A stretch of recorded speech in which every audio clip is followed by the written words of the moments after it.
नमस्कार। इस वीडियो में मैं जो पिछली वीडियो में भाग अधूरा रह गया था उससे ही आगे कंटिन्यू करूँगी। मैंने पिछली वीडियो में जहाँ छोड़ा था वहाँ मैं ये बता रही थी कि बंटी जो है अपने खिलौनों की संदूक में से एक बंदूक निकालता है जो उसके पापा ने पिछली बार भिजवाई थी, जिसको दिखाने के लिए वो टीटू के घर जाता है, जहाँ वो ये सिद्ध करने की कोशिश करता है कि सिर्फ तुम्हारे पास ही अच्छे खिलौने नहीं हैं, मेरे पास भी अच्छे अच्छे खिलौने हैं। तो वो दिखाने के लिए जब वो जा रहा होता है तो वो ये चीज़ें सोच रहा होता है कि जैसे उसने मुझे कैरम नहीं दिखाया था, मैं भी उसे अपनी इस बंदूक को हाथ नहीं लगाने दूंगा। इसी बीच उसके दिमाग पर उसकी टीटू की माँ का एक व्यंग्य घूमता है, जिसमें वो उसे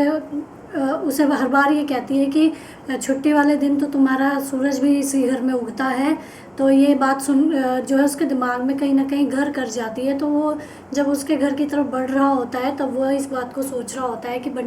टीटू की माँ जो है उसे इस तरीके से कहती है, तो लेकिन वो इस बात को भी नज़रअंदाज करता है और साथ में इस बात को याद करते हुए उसकी मम्मी की अपनी मम्मी से भी तुलना करता है कि मेरी माँ तो ऐसा कभी नहीं कहती,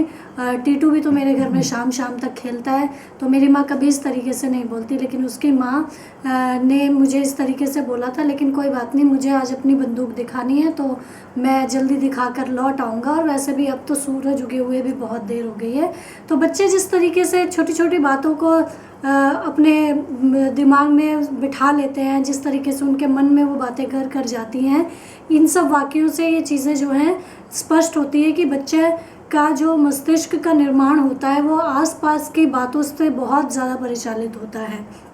इसी में फिर बंटी जब उस टीटू के घर पहुंचता है तो बंटी उसे अपनी बंदूक दिखाता है। बंटी अपने उस बंदूक का प्रदर्शन करते हुए उस परिस्थिति में अपने आप को बंटी से बहुत अधिक महत्वपूर्ण समझता है, क्योंकि उसके कैरम के सामने उसकी बंदूक जो है बहुत अधिक आकर्षित करने वाली थी और उससे ज़्यादा अच्छा खिलौना वो दोनों ही उसे मान रहे थे। टीटू भी बच्चा था, टीटू भी चाहता था कि बंटी उसे खेलने को दे, उसे दिखाए, लेकिन वो उसे दिखाता नहीं है। तो इस बात से थोड़ा सा टीटू भी दुखी रहता है, परेशान होता है, लेकिन फिर भी वो उसके मन में भी जिज्ञासा होती है कि शायद बंटी उसे दिखा दे। तो इसी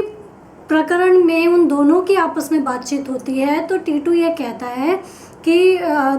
कोई बात नहीं, तुम्हारे पापा तुम्हारे साथ नहीं रहते हैं तो क्या हुआ, लेकिन तुम्हारे लिए अच्छी अच्छी चीज़ें तो भेजते हैं। इस बात को सुनकर बंटी जो है थोड़ा गर्व महसूस करता है। वो ये भी बोलता है कि मेरे पापा तो क्या, मेरी मम्मी भी मुझे हर वो चीज़ दिलाती है जिसकी मैं डिमांड करता हूँ। तो यहाँ पर वो चीज़ ये बंटी टीटू को ये शो करने की कोशिश करता है कि मैं एक ऐसा बच्चा हूँ जिसकी हर डिमांड उसके माता और पिता दोनों ही पूरा करते हैं। इसका मतलब है कि क्योंकि डिमांड पूरी होती है इसलिए उसे बहुत अधिक प्यार किया जाता है, क्योंकि बच्चों के लिए प्यार का मतलब है कि उनकी हर इच्छा को पूरा किया जाए। तो इस आधार पर बंटी ये बताने की कोशिश करता है कि मेरे माँ और पिता दोनों ही मुझे बहुत प्रेम करते हैं। इस पर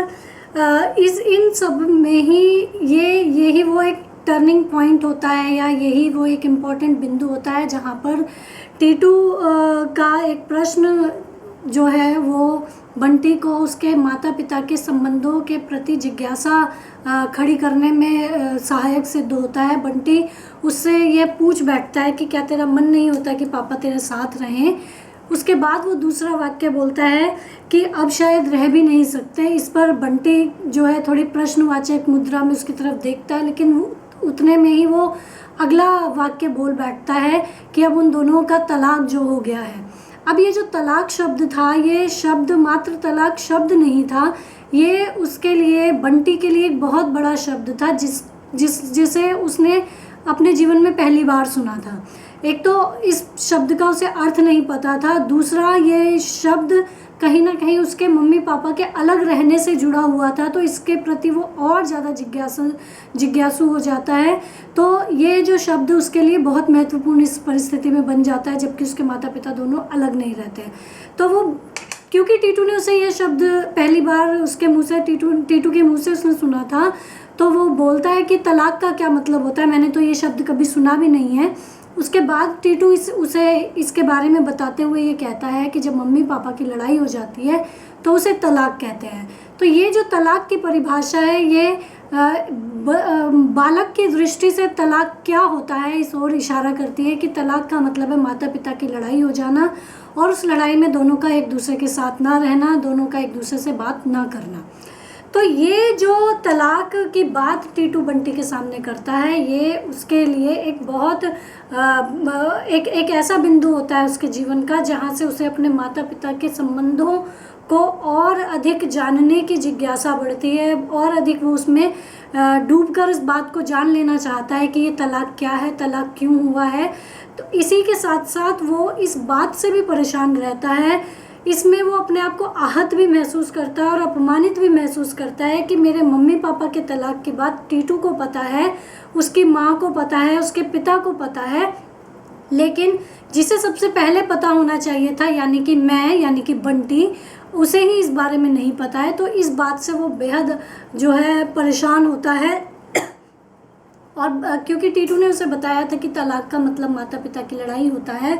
तो वो उसके लिए ये लड़ाई, तलाक जो है, जो लड़ाई है उसके माता पिता की, वो लड़ाई महज वो लड़ाई है जो उसके और उसके दोस्त के बीच में अक्सर हो जाया करती है, जिसके थोड़ी देर बाद उनकी दोस्ती भी हो जाया करती है। तो वो इसी संदर्भ में इस लड़ाई को भी समझता है कि इन दोनों के बीच में दोस्ती भी हो जानी चाहिए। तो इसलिए वो योजना भी बनाता है कि इस बार जब पापा आएंगे तो मैं दोनों की दोस्ती करवा दूंगा। इसी सब के बीच में जैसे जैसे कहानी आगे बढ़ती है, बंटी के मन में ढेरों ढेर प्रश्न खड़े होने लग जाते हैं, जिसका उत्तर ना वो किसी से पूछ पाता है, ना उसके पास खुद होता है, और मम्मी से पूछने में वो डरता है क्योंकि उसकी मम्मी एक मम्मी की भूमिका में रहती है उसके सामने, दूसरी प्रिंसिपल की भूमिका में रहती है, और जब वो गुस्सा होती है तब वो अपनी माँ कम उसे प्रिंसिपल अधिक लगती है, जो उसे डराती है, जो भूमिका उसे हमेशा डराती है। तो इस सब के बीच में उसके मन में बहुत सारे प्रश्न हैं, अनगिनत प्रश्न उसके सामने खड़े हो जाते हैं। जैसे कि वो सोचता है कि मम्मी और पापा की लड़ाई क्यों हुई है, क्या इन दोनों की लड़ाई कभी ख़त्म नहीं हो सकती, क्या इनकी दोबारा दोस्ती नहीं हो सकती, मम्मी को क्या पापा की कभी याद नहीं आती, क्या मम्मी पापा को कभी याद नहीं करती, कभी भी मम्मी जब घर में होती है तो पापा की बात क्यों नहीं करती, क्यों ऐसा है कि उनके बीच में दोस्ती दोबारा नहीं हो सकती, या फिर दोबारा दोस्ती कराई जाए तो क्या दोबारा दोस्ती हो सकती है। इस तरीके के बहुत सारे प्रश्न जो हैं उसके दिमाग में उमड़ने लगते हैं। वो इन सब के बीच में उलझा हुआ सा महसूस करने लगता है, और तभी वह सोचता है कि जब माँ बहुत खुश होगी, प्रसन्न होगी, रात को जब हम एकांत में होंगे जिसमें माँ सिर्फ माँ होगी, मेरी मम्मी होंगी, मेरे साथ होगी, तब मैं ये प्रश्न पूछूंगा। इसी में ही आगे वो एक वाक्य लिखा होता है जिसमें बंटी ये कहता है कि शाम को उसको मम्मी लगती है, मम्मी सिर्फ उसकी अपनी मम्मी होती है, यानी कि जब उसकी मम्मी प्रिंसिपल की भूमिका में नहीं होती, उसे लाड प्यार कर रही होती है, तब उसको अपनी माँ के प्रति अपनत्व बहुत अधिक महसूस होता है। और इसमें वो ये भी समझाने की कोशिश करता है कि जब उसकी माँ उसके अलावा कहीं भी और व्यस्त होती है तो उसे ये बिल्कुल भी पसंद नहीं होता। तो वो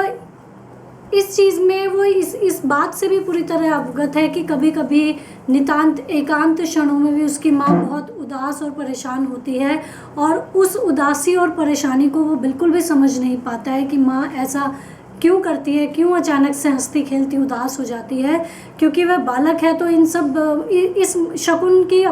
उसकी माँ का नाम शकुन होता है, तो शकुन की इस मनोदशा को वो बिल्कुल समझ नहीं पाता है। वो जब एकांत में होता है तो अपनी माँ के चेहरे पर एक जो तिल है उस पर उंगली फिराता है, जिससे उसकी माँ नाराज़ हो जाती है, और नाराज़ होने के बाद उसे थोड़ा सा डांटती है, और उसके बाद वो बहुत ज़्यादा उदास हो जाती है। उसकी जो उदासी होती है, ये जो परेशानी होती है, कहीं ना कहीं उसके संबंध विच्छेद के बाद जो उसका सुखमय जीवन रहा था पहले, जो उसके जीवन के मधुर क्षण थे, कहीं ना कहीं उस तिल पर उंगली फेरना उन क्षणों को वापस से उधेड़ना शुरू कर देता है, जिससे वह परेशान हो जाती है। लेकिन उसका ये जो अकेलेपन का एहसास होता है, इस सब से बंटी जो है अवगत नहीं होता, अनभिज्ञ होता है। बंटी इस भाव को बालक होने के कारण बिल्कुल भी समझ नहीं पाता। इस सब के साथ ही जहाँ बंटी अपनी माँ के साथ अपनापन चाहने की कोशिश कर रहा है, उनके साथ बैठने की कोशिश कर रहा है, बात करने की कोशिश कर रहा है, कहीं ना कहीं उसके दिमाग में पीछे पीछे ये भी चल रहा है कि वह क्षण जल्दी से जल्दी कब आए जब मैं माँ से तलाक के बारे में पूछ पाऊँ। इसी में ही फिर वह माँ के साथ लेटा होता है और माँ उसे 7 भाई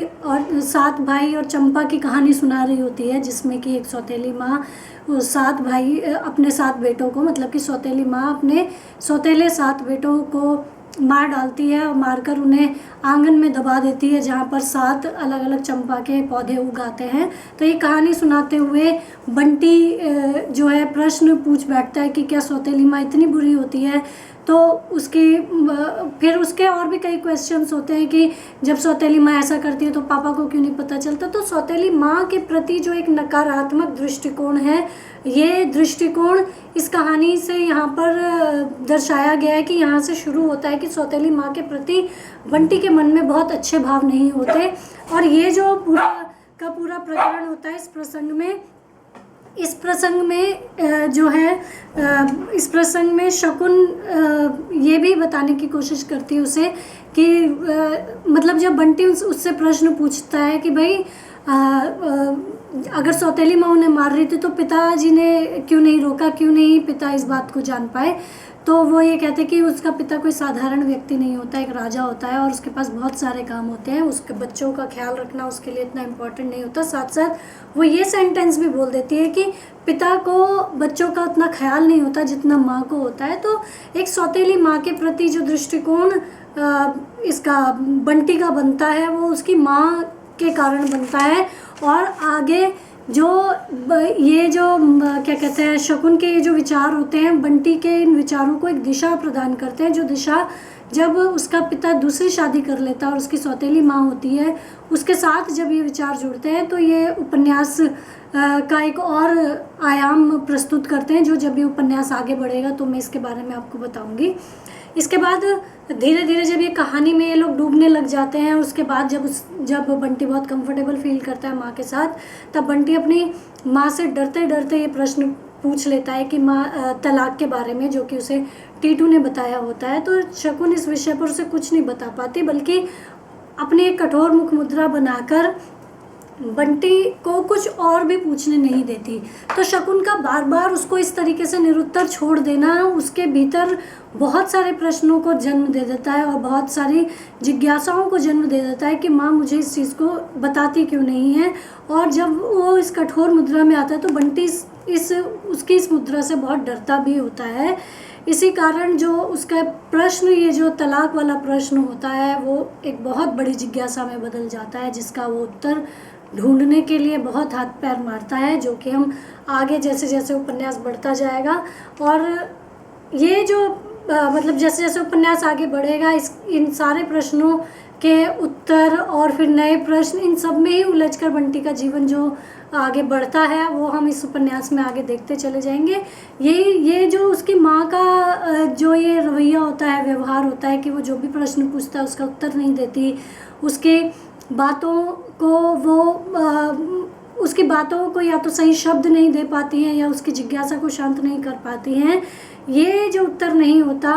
वो मिल पाता उसे, इस उत्तर की तलाश में वो वापस टीटू की ओर बढ़ता है, जहाँ से यह शब्द या यह प्रश्न उसके दिमाग में घुसता है कि माता पिता का तलाक हो गया है। इसका उत्तर पाने के लिए वो फिर से टीटू की ओर अग्रसर होता है और ये वाला पार्ट जो है यहाँ पर ख़त्म होता है। अगली जो मैं वीडियो बनाऊंगी इस उपन्यास का जो दूसरा भाग है मैं उस पर बनाऊंगी, तो आप खुद भी इसे पढ़कर रखिए और जितना भी मैंने अभी तक बताया इसे आप खुद भी पढ़कर देखिए, आपको और अच्छी तरह से समझ में आएगा। कुछ बिंदु छूट गए हैं तो आप उसे अपने आप समझ पाएंगे अगर आप इसे दोबारा पढ़ेंगे। तो इससे संबंधित कोई भी प्रश्न हो तो आप मुझसे कमेंट बॉक्स में प्रश्न करके पूछ सकते हैं। बहुत बहुत धन्यवाद।